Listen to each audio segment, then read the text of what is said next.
Virginia Bellatorres.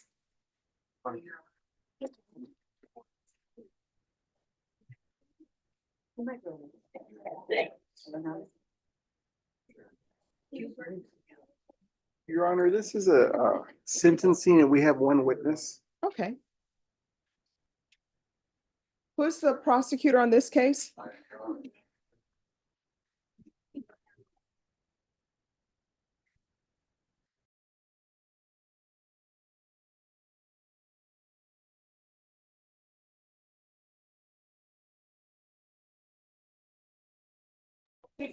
Yes, I think she said there were three though. Court is calling 2023 CR 0290 State versus Virginia Bellatorres. Can I have parties announced for the record? State, defense, Your Honor, good morning. Frankie Sandoval on behalf of Ms. Bellatorres. and are you Miss Bellatorres? All right, I'm gonna need you to keep your voice up so that I can hear. Yes, ma'am. All right. You entered a plea on October 3rd of no contest. The court found there was sufficient evidence to find you guilty. The court deferred finding of guilt. According to the plea bargain agreement, punishment is to be assessed at a cap of 16 months in the state jail facility. Oh, I'm so sorry. There are no applications in this case. Not in this case, Your Honor. All right. So the court did find that there was sufficient evidence at that time to find you guilty, and the court found you guilty. So according to the plea bargain agreement, punishments be assessed at a cap of 16 months in the state jail facility. This is the run concurrent with County Court Cause number 70040, 70039. There's to be restitution to Kimberly Inaosa at Cash American Pond, and restitution to complainants in County Court Cause number 70040 and 70039. Have both parties had a chance to review the PSI report, State? Yes, Your Honor. Defense? Yes, Your Honor. Any objections to the PSI report, State? Yes. If I understood you correctly, you said that this case would run concurrent with the county court cases, is that correct? Yes, that's what's in the, And yet on page 2, paragraph 4, custodial information, it says to be taken into consideration with instant office. all right. So then that's an issue with the PSI report, because according to you, to parties' plea bargain agreement, it's to run concurrent.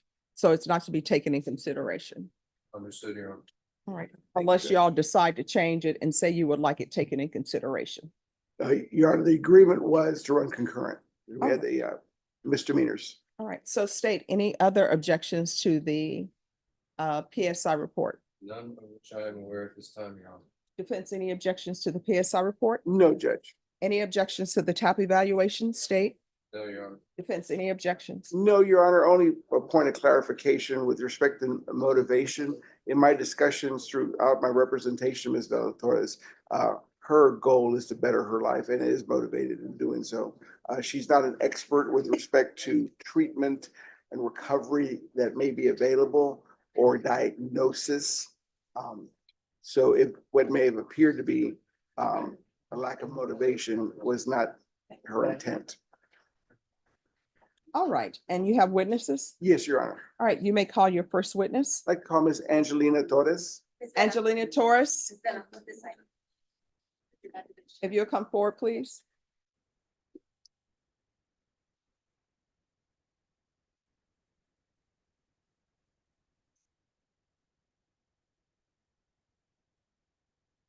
Hello, good morning. All right, if you can raise your right hand for me, please. Do you solemnly swear or affirm the testimony you give will be the truth and nothing but the truth, so help you God? Yes. All right, you can lower your hand. Make sure you keep your voice up so I can hear and the court reporter can hear. Okay. All right, if you'll state your name for the record. Angelina Torres. All right, defense. Thank you, Your Honor. Ms. Torres, how are you related to Ms. Virginia Bellatorres? She's my mom. I'm sorry? She's my mom. So you've known her all your life? Yes. You understand and appreciate the fact that she is here facing sentencing on a serious felony matter? What kind of mom has she been? My mom goes above and beyond. My mom worked worked 2 jobs. She started working at UTSA. She's been a supervisor there for 2.5 years. We started college and she started another job just in case I need to pay for my school again.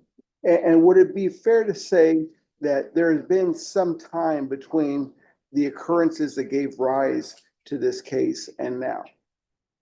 That some time has gone by. It's been a long period. Excuse me, everyone, we're on the record. I'm gonna need you to whisper. All right, and I'm gonna need you to keep your voice up because it's difficult for the court reporter to hear. Okay. All right. Are you able to hear? Okay. Yes, Judge. All right, you may continue. Is it safe to say it's been a long period of time that from the time of these cases to the time of her arrest in September? Yes, it has been a long period. And during that period of time, what sort of work has your mom been doing and what sort of assistance to her family does she provide? I'm sorry. Is she a hard worker? Yes, my mom was a hard worker. She was going from 11 o'clock in the morning to 11:30 at night. Sometimes she'll stay even till 2 o'clock in the morning for late nights. And because there's been this long gap between the occurrences and her arrest, as far as you know, there have been no other arrests, no other problems. Yes, there has not been any other arrests or problems. Now, you understand that your mom took responsibility for this once everything came to light and accepted a plea bargain which calls for a maximum of 16 months. Yes. That maximum is up to the judge. If you had a request to make of Judge Boyd with respect to the range of punishment, would you ask for her to set the range of punishment at the lower end or the higher end for your mom? The lower end. And why would that be? My mom's not a trouble person. My mom goes above and beyond. Like I said, her thing is she likes to help people when she's struggling as well. And this is such out of the ordinary, what occurred. Do you have any explanation for why there may have been this schism or this, what may have triggered this negative activity on your mom's part? So not that I could think of. Okay, because it's out of her character. Yes.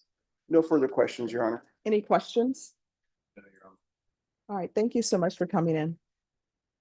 You can call your next witness. Yeah, she's my only witness. I just have argument on behalf of Ms. Bellatori. All right, state, what are you requesting? 16 months, Your Honor. All right, defense, what are you requesting? Your Honor, if the court would consider, if I may, Your Honor, 16 months would not be adequate punishment. I'm going to say it again, would not be adequate punishment for Ms. Bellatori. And that is from her words to me. When she read what Ms. Gaitan's daughter said about still having memories of her teacher taking her bracelet, stealing her bracelet, it cut Ms. Bellatori, it pained her like a knife to the bone. She's the internal punishment that she is putting herself through for allowing the financial difficulties that COVID brought around during that time to trigger her doing these acts is one that she's still recovering from. However, Your Honor, confinement in the interest of justice for 16 months wouldn't serve justice in the sense that there is much, as you've heard from Ms. Torres's daughter and from the pre-sentence investigation, contribution that Ms. Torres can make to society. She's a good worker, worked multiple jobs, had elevated positions in multiple jobs, had this one, albeit big hiccup, but it's one that she's been paying the price for. She's been, during the time of, between the occurrence and her arrest, she had been checking on, trying to see what the status was. It's not for lack of responsibility that this matter has prolonged as long as it has. She carries this with her and will carry it with her as a crime of moral turpitude for the rest of her life. And again, especially with the words of that young child, it is one that, as she's explained to me, when she closes her eyes, it pains her and will continue to pain her more likely than not, Your Honor, for the rest of her life. All right, so this is what the court does not understand, and maybe your client can address these issues, because I'm trying to make a determination on what her sentence should be. But according to the police reports and the stipulation, this is not the first time that she's taken, a bracelet or a charm from a student. Well, would you mind putting Ms. Velatorez under oath, Your Honor? Sure. Can you raise your right hand? You solemnly swear or affirm the testimony you give will be the truth and nothing but the truth, so help you God? All right, you're gonna need to speak up. Yes, ma'am. All right, if you'll state your name for the record. Virginia Vela-Torres. All right, so according to the stipulations, this is not the first time you've taken a bracelet or a charm from a student. And this student says that they were in the restroom washing their hands and that you took their bracelet, I'm assuming so it wouldn't get wet. And then they asked you to return the bracelet to them, and you continued, according to the student, brushing them off, wouldn't return the bracelet. So the student goes home to their parent, and their parent is, where's this James Avery bracelet? And then they say, you took it and you wouldn't return it.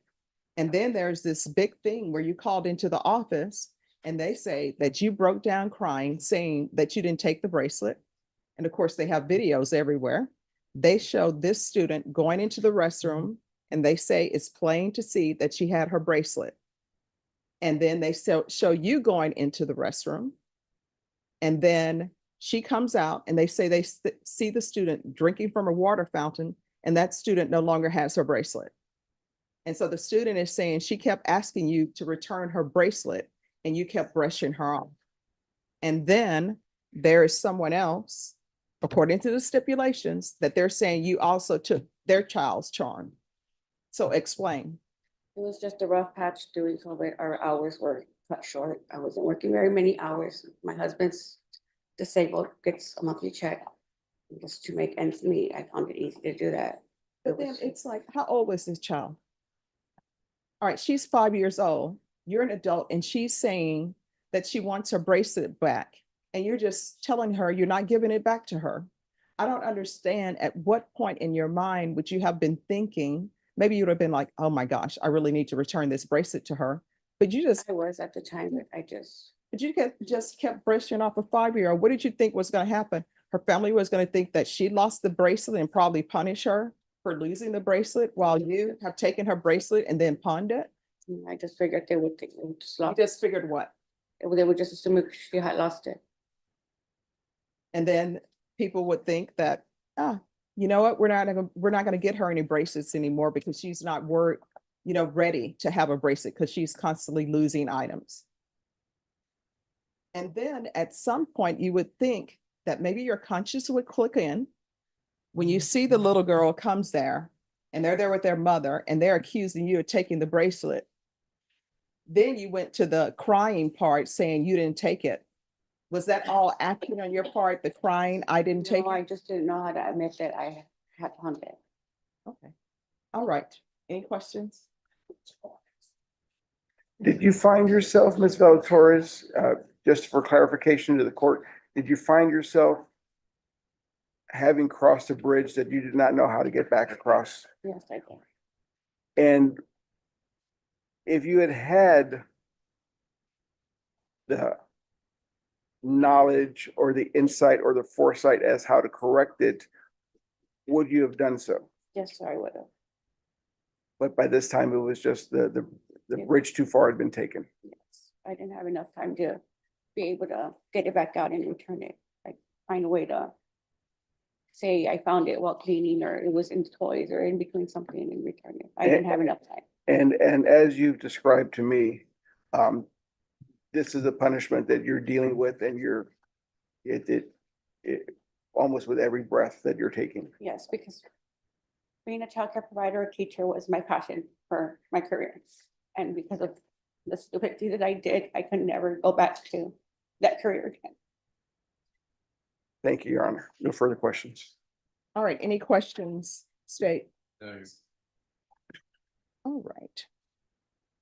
This is what the court is going to do. The court is going to find you guilty. The court is going to sentence you to 16 months in the state jail facility, give you credit for any time served.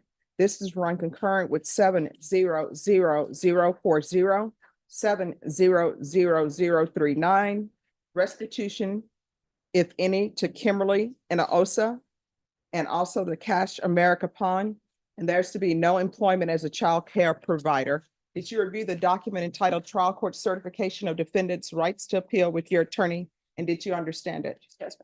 All right, because this is a plea bargain agreement, because I followed your plea bargain agreement, and because you waived your right to appeal, you do not have the court's permission to appeal.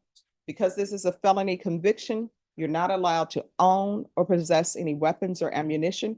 If you have a question over what a weapon or ammunition is, you'll need to speak to an attorney. Do you understand? Yes. All right, we can go off the record. Here's the thing. Once you do something and you start being deceptive about it, there more lies follow and more lies and more lies. And pretty soon everything is spiral out of control. In this case, you had so many opportunities to stop. When she was asking you for her bracelet back, you should have just gave it back to her instead of calculating in your mind, you know what? This family bought her this James Avery bracelet. They're not going to miss it. They have enough money. And then that still didn't stop you. Then you start calculating in your mind, her family's going to think that she's irresponsible. Let them think she's irresponsible. And then they won't give her any more jewelry. Because do you know how that felt for her? You're an adult. You're in a position of power. You're supposed to be trustworthy. Now, who knows? Maybe she's not going to trust teachers anymore. You understand? All right, good luck to you. Thank you, Your Honor.